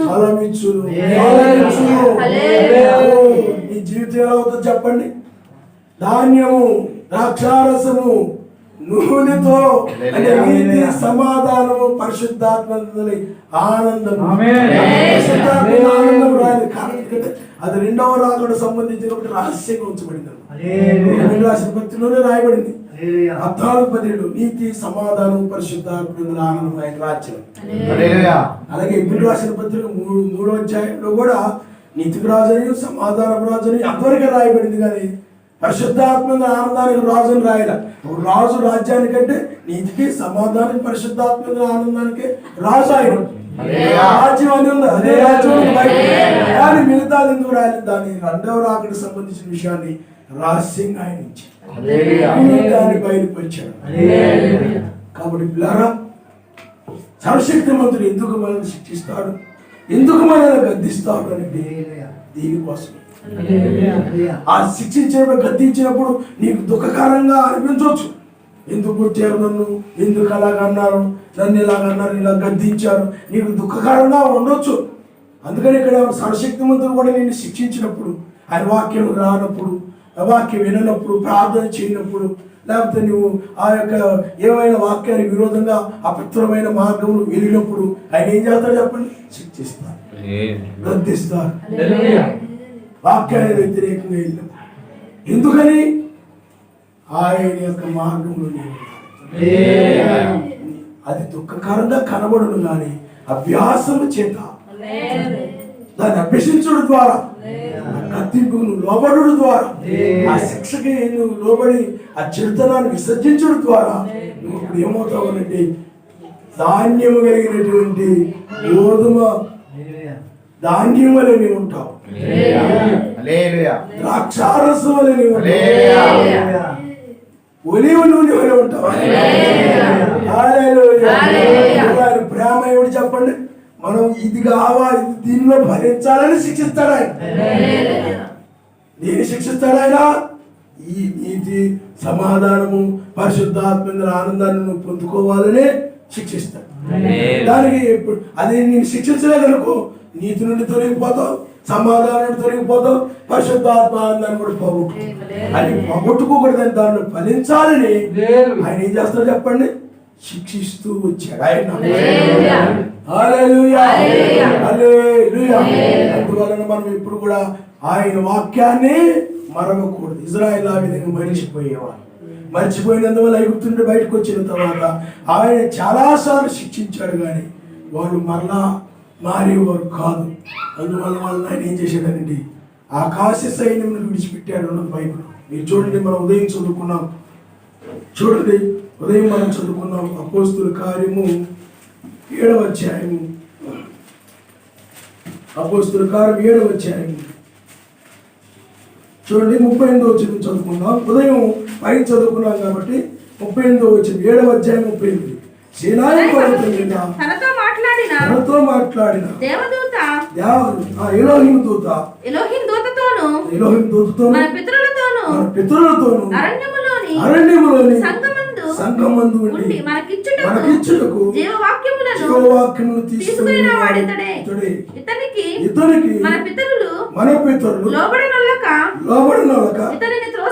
ఇతనిని త్రోసివేసి తమ హృదయములలో ఐగుప్తునకు పోగోరిన వారై మాకు ముందు నడుచునట్టి దేవతలను మాకు చేయము. ఐగుప్తు దేశంలో నుండి మనలను తోడుకొని వచ్చిన ఈ మోషే ఏమాయనో మాకు తెలియదని అహరోనుతో అనిరి. ఆ దినములలో వారొక దూడను చేసుకొని ఆ విగ్రహమునకు బలి నర్పించి తమ చేతులతో నిర్మించిన వాటి యందు ఉల్లసించిరి. అందుకు సర్వశక్తిమంతుడు వారికి విముఖుడే ఆకాశ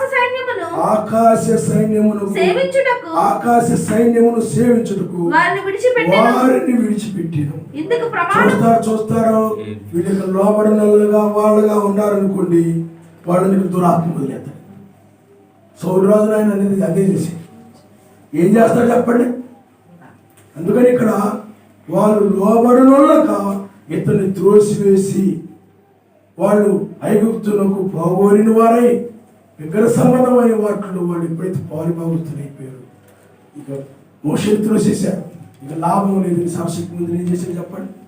ఆకాశ సైన్యమును సేవించడం వాళ్ళని విడిచిపెట్టేశారు. అందుకని మోషే కాలంలో కూడా మోషే ఏమైనా చెప్పినప్పుడు ఈ పాపాలన్నీ మేము చేయడానికి కారణం మోషే అనేవాడు. మేము ఈ పొరపాటు తప్పులని చేస్తున్నామంటే కారణం మోషే మమ్మల్ని మోసం చేశాడు, ఐగుప్తుని మమ్మల్ని తీసుకొచ్చేసి ఒప్పుకునే స్వభావం లేదు మాకు. వాళ్ళ పొరపాటును వాళ్ళు ఒప్పుకోరు. మోషే నువ్వు ఇలా ఇవ్వడం వల్లనే మేము ఇలాగా మోసపోయాము, మేము ఇలాగా అన్యాయం అయిపోయాము. నువ్వు కానాను అని తీసుకొచ్చావు. కానాను లేదు, ఏమీ లేదు. ఎవరి మీద మేము నేరం మోపుతున్నారు చెప్పండి? వాళ్ళు ఒప్పుకోవట్లేదు. మోషే మీద నేరం మోపుతున్నారు చెప్పండి. చివరికి ఆనాడు కూడా మనము చరిత్రలోకి వెళ్ళి చూసినట్లయితే చరిత్రలో కూడా ఏమైనా కీడు జరిగి, కాబట్టి వీళ్ళు ఏం చేశారు చెప్పండి? లోబడిన వాళ్ళక మోషే మనకి సరైన వ్యక్తి కాదు. ఈ మోషే ద్వారా మనం కానాను వెళ్ళలేము. మోషే వల్ల మనం ఇదంతా జరుగుతూ ఉంది. కాబట్టి ఆయన మోషేని త్రోసేసి వాళ్ళకి విగ్రహాలు తయారు చేసుకున్నారు, కల్పించుకున్నారు. అప్పుడు సర్వశక్తి మంత్రుడు ఏం చేశాడు? అప్పుడు ఆయనలే మంచి పని చేశారు అనలేదు. ఆయన వదిలేశాడు, దురాత్మను వదిలేశాడు. ఆకాశ సైన్యం, ఎందుకు ఆకాశంలో సైన్యం అంటే అవే లూసిఫర్కు సంబంధించినవి, వాటికి వదిలిపెట్టేసాడు. అందువలన బైబిల్లో అదే చెప్తా ఉంది. మనం తర్వాత చూద్దాం. ద్వితీయోపదేశ కాండంలోకి మనం పెడతాం. ఎందుకు శిక్షిస్తారో మనం చూసాం. ద్వితీయోపదేశ కాండము 11వ అధ్యాయము. కాబట్టి మీరు అందుకని ఇప్పుడు ఏం చేయాలో చెప్తున్నారు. ఆ విధంగా మనము ఆ యొక్క నీతిమంతులం కావాలి, సమాధానం కావాలి, పరిశుద్ధాత్మను ఆనందం పొందుకోవాలంటే చదువమ్మా. కాబట్టి మీరు ఈ నా మాటలను మీ హృదయములోను మీ మనస్సులోను ఆయన శిక్షించకుండా ఉండాలంటే, హెచ్చరిక మర్చిపోకుండా ఉండాలంటే, ఆ మాటలు మర్చిపోకుండా ఉండాలంటే ఉంచుకొని వాటిని చూడండి, మీ హృదయాలను నా మాటలను మీ హృదయములోను మీ మనస్సులోను మీ హృదయంలోను మీ మనస్సులోను ఉంచుకొని వాటిని ఎక్కడ ఉంచుకోవాలంటే ఆ మాటల్ని హృదయంలో ఉంచుకోవాలి, మర్చిపోకూడదు. వాటిని మీ చేతుల మీద సూచనగా కట్టకొనవాలని అవి మీ కన్నుల నడుమ బాసికములుగా ఉండవలెను. నీవు నీ ఇంట కూర్చున్నప్పుడు త్రోవను నడుచునప్పుడు పండుకొనున్నప్పుడు లేచినప్పుడు వాటిని గూర్చి మాటలాడుచు. చూడండి ఇక్కడ ఏం చెప్తున్నాడు? నీవు ఇంట కూర్చున్నప్పుడు, త్రోవను నడుచునప్పుడు, పండుకొనున్నప్పుడు, లేచినప్పుడు వాటిని గురించి నువ్వు మాట్లాడుచు వాటిని నీ పిల్లలకు నేర్పి నీ ఇంటి ద్వారబంధముల మీదను నీ గౌనుల మీదను అవి ఎక్కడున్నారు? హృదయంలోని మనసులోని ఉండాలి. పిల్లలకి నేర్పాలని చెప్పాడు. మీరు కూర్చున్నా, లెగిచినా, పడుకోబోతున్నా ఆయన మాటల గురించి ఎప్పుడు ఆయన మాటలు నీ హృదయంలో ఉంటాయి. మర్చిపోకూడదు. అవి మర్చిపోతే ఏం జరుగుతుంది చెప్పండి? ఆయన తన ప్రేమ ద్వారా గద్దిస్తాడు, శిక్షిస్తాడు. అప్పటికి లోపడకపోతే దయ్యానికి వదిలేస్తాడు, సాతానుకు వదిలేస్తాడు. చివరికి సాతాను పిల్లలుగా మిగిలిపోయి సాతానుతో పాటు ఉగ్రతలు మిగిలిపోతాడు. అంత ప్రమాదం అన్నమాట. అందువల్ల నీవు ఏం చేయాలా? వాక్యాన్ని హృదయంలోను మనసులోను. ఈనాడు పిల్లల హృదయాలు ఏమంటున్నాయి? టీవీలు, పాటలు, సెల్ ఫోన్లు, ఇవన్నీ వాళ్ళ హృదయాల్లో ఉంటాయి. వాక్యం వాళ్ళ హృదయాల్లో ఉంటుందా? వాక్యం హృదయాల్లో లేదు. వీడియో గేములు వీడియో గేమ్లు ఆడుకుంటూ కూర్చొని వీటిలో బాగా జ్ఞానం కలిగి ఉంటున్నారు, తెలివితేట కలిగి ఉంటున్నారు. అవి కాదు. ఏముండాలి? హృదయంలో వాక్యం ఉండాలి, ఆయన ఉండాలి. ఆయన లేకపోతే ఏం జరుగుద్ది? సర్వశక్తిమంతుడు శిక్షిస్తాడు. నువ్వు ప్రార్థన మానేస్తే ఆయన ఊరుకోడు. నిజంగా ఆయన నిన్ను ప్రేమిస్తున్నట్లే ఆరాధన చేయకపోతే ఆయన ఊరుకోడు. శరీర సంబంధం తండ్రి ఎలా ఊరుకోడో, ఆత్మల తండ్రి అయిన ఆయన ప్రేమిస్తున్నాడు. నీ మీద ఆయన ప్రేమ లేదనుకోండి, నిన్ను శిక్షించడా ఆయన. చాలా మంది అనుకుంటారంటే, నేను ఎలా తిరిగినా కానీ, నేను ఎలా ఉన్నా కానీ నాకు ఏ శిక్ష రాలేదు, ఏమీ లేదు, నువ్వే సరిగా లేవు కాబట్టి నీకు శిక్ష వస్తున్నాయి, గద్దింపు ఇవన్నీ వస్తున్నాయి కాబట్టి నాకు ఏమీ లేదు. మరి పనికి మానవుడు నేను ఆయన వదిలేసా. నీ మీద ఆయన ప్రేమ లేదు. ప్రేమ ఉంటే ఏం చేసేవాడు చెప్పండి? శిక్షించేవాడు. చాలా మంది ఉంటారు చెప్పండి, నేను సినిమా చూస్తున్నా నాకేమవట్లేదు కదా, లేదా నేను ఇలాగ తాగుతున్నాను నాకేమవట్లేదు కదా, లేకపోతే నేను ఇలా దొంగతనాలు చేస్తున్నా నాకేమవట్లేదు కదా, నరేచన చేస్తున్నారు ఏమవట్లేదు కదా, అందరూ బాగానే ఉన్నారు కదా. వాళ్ళ మీద ఆయన ప్రేమ లేదు. అందుకని వాళ్ళకి ఏమవదు. ప్రేమ ఉన్నప్పుడు ఏం చేస్తాడు చెప్పండి? నిన్ను శిక్షిస్తాడు. ఆయన చూడండి, అలాగు చేసిన యావే మీ పితరులకు ఇచ్చదనని ప్రమాణము చేసిన దేశమున మీ దినములను మీ సంతతి వారి దినములను భూమికి పైగా ఆకాశం నిలిచినంత కాలము విస్తరించును. మీరు మీ సర్వశక్తిమంతుడు యావేను ప్రేమించి ఆయన మార్గములన్నిటిలో చూడండి, ఆయన మార్గములన్నిటిలోనూ నడుచుచు ఆయనను హత్తుకొని మీరు చేయవలనని నేను మీకు ఆజ్ఞాపించు ఈ ఆజ్ఞలన్నిటిని అనుసరించి జాగ్రత్తగా నడుచుకోవాలి. చూడండి, ఇక్కడ ఆయన ఏమంటున్నాడండి? మీరు మీ సర్వశక్తిమంతుడు యావేను ప్రేమించి ఆయన మార్గములన్నిటిలో నడుచుచు ఆయన హత్తుకోవాలంటుంది. వాక్యము నువ్వు ఏమైపోవాలి చెప్పండి? ఏకమైపోవాలి. వాక్యాన్ని హత్తుకోవాలి. మనుషులను కాదు, లోకాన్ని కాదు, ధనాన్ని కాదు, వాక్యాన్ని నువ్వు హత్తుకోవాలి. తర్వాత అప్పుడు యావే మీ ఎదుట నుండి ఈ సమస్త జనములను వెళ్ళగొట్టును. మీరు మీకంటే బలిష్ఠులైన గొప్ప జనముల దేశములను స్వాధీనపరచుకుందరు. చూడండి, ఆయన హత్తుకొని ఆయన వాక్యమును ప్రేమించి ఆ వాక్య ప్రకారంగా నడుస్తూ ఉన్నట్లయితే అప్పుడు యావే మీ ఎదుటి నుండి ఈ సమస్త జనమును వెళ్ళగొట్టదు. యావే మీలో నుండి అసూయను, ద్వేషమును, ఈ దుష్ట గుణాలన్నింటిని కూడా ఆయన వెళ్ళగొట్టేస్తాడు. లోకాన్ని నీలో ఉండే లోకాశీవాడంటూ కూడా ఏం చేస్తాడు చెప్పండి? వెళ్ళగొట్టేస్తాడు. ఆయన్ని ప్రేమించడం వల్ల. అందుకే బైబిల్ అతడు నన్ను ప్రేమించుతున్నాడు కనుక అతడు నేను తప్పించింది. సర్వశక్తిమంతుని ప్రేమించుతానుగా ఆయన ఆజ్ఞల ప్రకారం నడుచుటే ప్రేమ. ఎప్పుడైతే ఆయన ప్రేమించి ఆయన మార్గం నడుస్తూ ఆయన నువ్వు ఏకమవుతారు, ఒకటవుతారు, హత్తుకుంటారు, అప్పుడు ఈ లోకమంతా నీ నుండి వెళ్ళిపోతుంది. అప్పుడు నీవు చక్కగా నీతి, సమాధానము, పరిశుద్ధాత్మేంద్ర ఆనందం కలిగిన వ్యక్తిగా, ధాన్యం కలిగిన వ్యక్తిగా, ద్రాక్షారసం కలిగిన వ్యక్తిగా, నూనె కలిగిన వ్యక్తిగా మూడే రాయబడ్డాయి. చూడండి, చూడు చెట్టు కదా అవి రాయలేదు, మూడే రాయబడ్డాయి. ఆత్మ సంబంధమైన భావాలు మనం చూసాం. ధాన్యం అంటే వాక్యమే, నీతి, ఆయనే నీతి. అలాగే ఇక్కడ ద్రాక్షారసము రక్తం, నూనె, పరిశుద్ధాత్మ. ఈనాడు పరిశుద్ధాత్మ కాబట్టి చూడండి, మీరు అడుగుపెట్టి ప్రతి స్థలం మీద ఆయన మొదలుకొని పడమటి సముద్రం వరకు మీ సరిహద్దు వ్యాపించు. ఏ మనుష్యుడును మీ ఎదుట నిలబడు. చూడండి, ఏ మనుష్యుడును ఆయన ఏం చెప్పాడు దాని ప్రకారం నడిచినట్లయితే ఏ లోక సంబంధమైనది నీ ఎదుటి నిలబడదు. ఏ అసూయ, ఇవే నీ శత్రువులు, అవి నిన్ను జయించలేవు.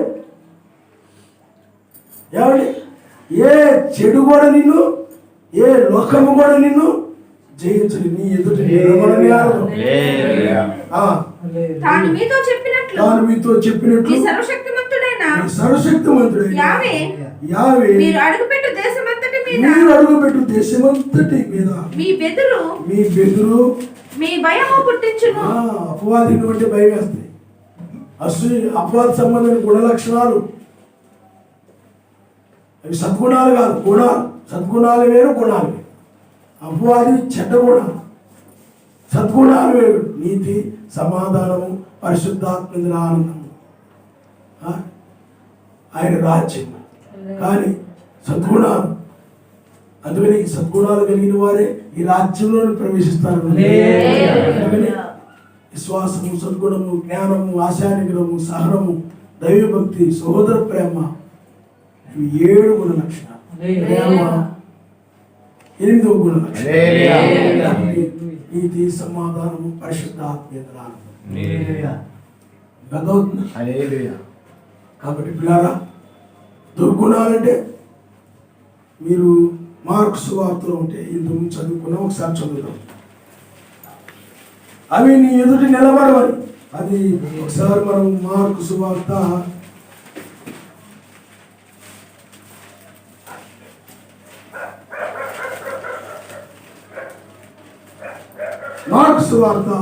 7వ అధ్యాయము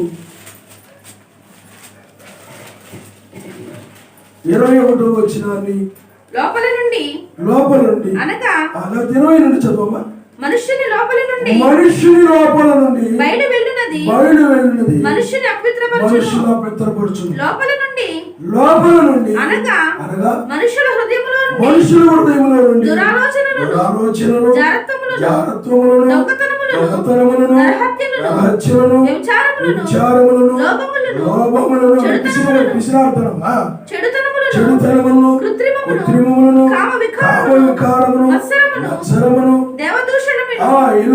దూషణయు, అహంభావమును, అవివేకమును వచ్చును. ఈ చెడ్డవన్నీయు లోపల నుండి బయట వెళ్ళి మనుషుని అపవిత్రపరచునని ఆయన చెప్పెను. కూడా నీ ఎదుటి నిలబడు. శరీర కార్యాలు హృదయంలో నుండే వస్తాయి. హృదయంలో నుండి పుట్టేవే మనిషిని అపవిత్రపరుస్తాయి. అవి వెలుపల నుండి రావాయి, అవి హృదయంలో నుండే వస్తాయి. గడ్డి అలాగైతే భూమిలో నుండి వచ్చేస్తావు, అలాగే భూమిలో గోధుమలు చదివితే గోధుమ పంట కూడా వచ్చేస్తాయి, గడ్డి కూడా వచ్చేస్తుంది. అలాగే ఇవి కూడా అలా వచ్చేస్తాయి హృదయంలో. అర్థమైనా? అవి ఏవి కూడా నీ ఎదుట నిలబడనేరు. నేను మీకు మీ ఎదుట దీవెనను శాపమును పెట్టుచున్నాను. చదువమ్మా. నేను మీకు ఆజ్ఞాపించిన మీ సర్వశక్తిమంతుడైన యావే ఆజ్ఞలను మీరు విని ఎడల మీరు మీ సర్వశక్తిమంతుడు యావే ఆజ్ఞలను వినక నేడు నేను మీకు ఆజ్ఞాపించు మార్గమును విడిచి మీరు ఎరుగని ఇతర మార్గముల్లో కనుక మీరు వెళ్ళినట్లయితే అనుసరించిన ఎడల శాపము మీకు కలుగును. ఇప్పుడు మన ఎదుట 2 ఉన్నాయి. శపించబడిన లోకము ఉంది, దీవెనకరమైనటువంటి ధాన్యము, ద్రాక్షారసము, నూనె ఉంది. ఆయన మాట విని ఎడల దీన్ని పొందుకుంటారు. ఎందుకంటే కడవర వర్షము ద్వారా ఇది వచ్చింది. సమాధాన పరిశుద్ధాత్మ ఆనందం. ఇప్పుడు వేకు నక్షత్రం వర్తమానం వినడం వల్ల నీవు అవి పొందుకొని దీవించబడతావు, దీవించబడిన వ్యక్తిగా ఉంటావు. కానీ ఆ నక్షత్రమును, వేకు నక్షత్రమును చూసివేసి లేదా వాక్యాన్ని చూసివేసి ఇతరమైన వాటిని, వాక్య వ్యతిరేకమైన వాటిని, సర్వశక్తిమంతునికి వ్యతిరేకమైన వాటిని కనుక నువ్వు అనుసరించి నడిచినట్లయితే అప్పుడు ఏమొస్తుంది చెప్పండి? శాపము. లోకం మీదకి వచ్చిన శాపం నీ మీద కూడా వచ్చేస్తుంది. అది రాకూడదు. అందుకే చూడండి, మనం ఎరుకో దగ్గర ఈ విషయాన్ని మనం చూస్తున్నాం. బైబిల్ కూడా అదే బైబిల్లో మలాకీలో కూడా అదే మాట ఉంది. యావే వచ్చి ఆ దేశమును శపించుకున్నట్లు ప్రవక్త ఏలియాని మీద పంపుతున్నాడు. ప్రవక్తకు ఏలియా ఈ ప్రపంచాన్ని శపించకుండా ఆయన వచ్చి శపించకుండా ఉండే నిమిత్తము ఆయన పంపబడ్డాడు. కానీ ప్రజలు ఆయన మాట వినడం వల్ల ఇప్పుడు సర్వశక్తి మంత్రి ఏం తీసుకొచ్చాడు చెప్పండి? శాపమును, ఆశీర్వాదమును తీసుకొచ్చాడు. లోకానికి ఏమి వెళ్ళిపోయిందంటే శాపం అంటే ఇక సువార్త ద్వారా ముగిపడ్డానంటే ఇక వాళ్ళు శాపగ్రస్తులుగా ఉన్నారంతా. ఎరుకో కూడా అదే పరిస్థితిలో ఉంది. శాపము క్రింద ఉంది ఎరుకో. అందుకని అక్కడ ఆశీర్వాదము ఉంది, శాపము కూడా ఉన్నాయి అక్కడ. కానీ అక్కడ వేగులు వారి మాట వినడం వలన రాహాబు అనే స్త్రీ ఆమె దీవెన పొందింది. ఆకాను అనబడిన వాడు ఆ ఎరుకోకు సంబంధించిన వాటిని ఆశించి దొంగిలించడం వల్ల ఏమొచ్చింది చెప్పండి? శాపం వచ్చేసింది. అప్పుడు ఇప్పుడు రెండూ ఉన్నాయి. అందుకనే శాపం పొందిన వాడు శిక్షించబడ్డాడు. ఆ యొక్క రాహాబు అనే స్త్రీ ఇజ్రాయేల్ మధ్యకు వెళ్ళింది. ఆలోచన చేయండి, ఇప్పుడు రెండూ ఉన్నాయి మన ముందు. లోకము శపించబడిన లోకముగా ఉంది, శాపం పొందుతా ఉంది. అందుకని మీరు చూడండి, ఇక్కడ బైబిల్లో మనం చూస్తే ఇస్సాకు అక్కడ ఆశీర్వాదం ఉంది, శాపం. అలాగే లోతు కాలంలో లోతు దీవెన పొందాడు. తర్వాత లోతు భార్య శాపం ఉంది. ఇక మారడానికి లేదు ఏమిటి, శాపం అంటే అంత భయంకరం. అలాగే శాపం పొందిన వాళ్ళు ఏమైపోతారు? నిత్య శిక్ష పొందుతారు. కాబట్టి పిల్లరా ఆలోచన చేయండి. అందుకని ఆయన వాక్యాన్ని ఏం చేయాలి? ఇప్పుడు అప్పుడంటే ఆ వాక్యం, ఇప్పుడు ఈ కాలం తగిన వాక్యాన్ని ఏం చేయాలి చెప్పండి? నీ హృదయంలో ఉంచుకొని ఆయన వాక్యం విని దాన్ని అనుసరిస్తూ ఉన్నట్లయితే నీ ఎదుటి ఏది కూడా నిలబడదు. నీవు ఆ యొక్క ధాన్యమును, ద్రాక్షారసమును, నూనెను కూర్చుకుంటావు. నీతి, సమాధాన, పరిశుద్ధాత్మ ఆనందాన్ని ఆ రాజ్యంలోనే ప్రవేశిస్తావు. ఆత్మ సంబంధమైన కడవల వర్షం వల్ల ఏమొచ్చింది? నీతి వచ్చింది, సమాధానం వచ్చింది, పరిశుద్ధాత్మ ఆయన వర్తమానం వల్ల ధాన్యము, ద్రాక్షారసము, అలాగే నూనె ఇవన్నీ వచ్చేసాయి. కాబట్టి పిల్లరా ఆలోచన చేయండి వాక్యాన్ని. అందుకని యావేను ప్రేమించని వాడు శపించబడునుగా కనుకొని రాసింది. ఆయన ప్రేమించలేదు కనుక, ఆయన యొక్క నామాన్ని ప్రేమించలేదు కనుక, ద్వేషించారు కనుక, ఆయన నామములో బాప్తిజాన్ని అసహించుకొని తృణీకరించారు కనుక శాపము లోకం మీదకి వచ్చేసి, లోకంలో జనుల మీదకి శాపం వచ్చేసి, ఆకారం మీదకి వచ్చేసి, నీ ముందు దీవెన. కాబట్టి దీన్ని అనుసరించి వాక్యం లేని దానికి లోబడి నడిచినట్లయితే ఆశీర్వాదం, అదే దీవెన, ఆశీర్వాదం ఆ రాజ్యంలోనే ప్రవేశిస్తాం. ఆ రాజ్యంలో కానా, ఎందుకనే ఆ యొక్క రాహాబు స్త్రీ ఎక్కడికి వెళ్ళింది? కానాను దేశం. నువ్వు కూడా ఆత్మ సంబంధమైన కానా, ఆ రాజ్యం. రాజ్యంలో ఏముంది? ఇక్కడ ఏం చెప్తున్నాడు? ఆ రాజ్యంలో ఏముంది? సరశక్తి మంత్రి ఏమి చెప్పాడు? ఆ రాజ్యంలో ధాన్యములు. ఆ రాజ్యంలో ఏముంది? రసములు. కార్యాలలో మనం వెళ్ళినటువంటి వేల పాలన ఏమిటో చెప్పండి? సమాధానం, అక్కడ వాడు దాన్ని కూర్చుకుంటే మనం దాని ఇప్పుడు కడవర వర్షము ద్వారా ఇది నువ్వు పొందుకున్నావు, రాజ్యాన్ని పొందుకున్నావు, అక్కడికి వెళ్ళి. కాబట్టి పిల్లలు ఆలోచన చేయండి. లోకము శాపములో ఉంది, లోకము శపించబడిన లోకంగా ఉంది. ఎందుకంటే శపించకూడదని ఆయన ఏలియాను పంపించాడు. ఏలియా పరిచయం అయిపోయింది కాబట్టి శాపం వచ్చేసింది లోకం. ఇంక కాల్చి ఇంకా ఆయన దాన్ని నాశనం చేస్తారు తప్ప మరొకటి లేదు. కృప లేదు. ఆశీర్వాదం ఉన్నప్పుడే కృప, సువార్త లేదు. అది మూసేసాడంటే ఏమి లేదు చెప్పండి, అయితే క్లోజ్. కాబట్టి దీవెనలు, ఆశీర్వాదం ముందు పెట్టుచున్నాను. దీవెన కలిగిన వారు ఏం చేస్తారు? దీనిలో ఫలిస్తారు. నీతి, సమాధానం, పరిశుద్ధాత్మ. శాపం పొందిన వారు లోకరీతిగా ఫలిస్తారు. లోకరీతిగా ఫలిస్తారు.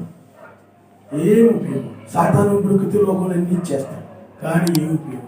ఈనాడు స్త్రీమూర్తి సంఘాలు చాలా ఇబ్బందుల్లో ఉన్న వాళ్ళు ఈరోజు కార్లు, ఇంజనీర్లు, డాక్టర్లు, ప్రొఫెసర్లు మమ్మల్ని ఎంత దీవించాడో. అర్థమైంది? డూప్లెక్స్ హౌస్లు, అవి మందిరాలు. ఆ విధంగా తయారీ లోకాశీర్వాదం వచ్చేస్తాయి. తిరుగు మార్గం పోయి విశాల మార్గం వస్తాయి. ఇబ్బందులు, కష్టాలు, నిందలు ఎండిపోయి చక్కగా విలాసవంతమైన జీవితం వచ్చేస్తుంది. అదే ప్రమాదకరం, అది శాపం. బైబిల్లో సొదొమ గొమొర్రా అదే విధంగా ఉన్నాయి, గొప్పగా ఉండి. అందుకని లోతు అబ్రాహాము గారు వాగ్దానం వైపు నిలబడితే లోతు ఎన్ని చూసి చాలా బాగుందిరా, మనకు అన్నిటికీ అనుకూలంగా ఉంటుంది, అక్కడైతే అన్ని సౌఖ్యంగా ఉంటాయి, అన్ని అందుబాటులో ఉంటాయి, సుఖంగా ఉంటుంది, ఏ ఇబ్బంది ఉండదని సౌఖ్యాన్ని చూసుకొని వెళ్ళిపోయాడు. అక్కడికి మీకు అర్థమైందా? అక్కడికి వెళ్ళిపోయాడు. ఈ రోజు కూడా మనుషులు ఏం చేస్తారు చెప్పండి? వాగ్దానం, వాక్యం ఉంది ఇక్కడ, మనకు వాగ్దానం ఇచ్చిందని వాగ్దానం, ఆ వాగ్దానం దగ్గర మనం ఉండాలి. మీకు అర్థమైందా? అంతేగాని లోకం వైపు వెళ్ళిపోకూడదు. లోకంలో ఈ వాక్యం వెళ్ళిపోయిన శాపం అని మీరు గుర్తుపెట్టుకోండి. ఈ వాక్యాన్ని కనుక దాటి వెళ్ళిపోతే శాపంలోకి వెళ్ళిపోయినట్టు. ఆకానికి ఏ పరిస్థితి వస్తుందో అదే పరిస్థితి వచ్చేది. బైబిల్ చెప్తుంది అది. కాబట్టి పిల్లరా తల ఉంచుకోండి, మనం ప్రార్థన చేసుకుంటాం.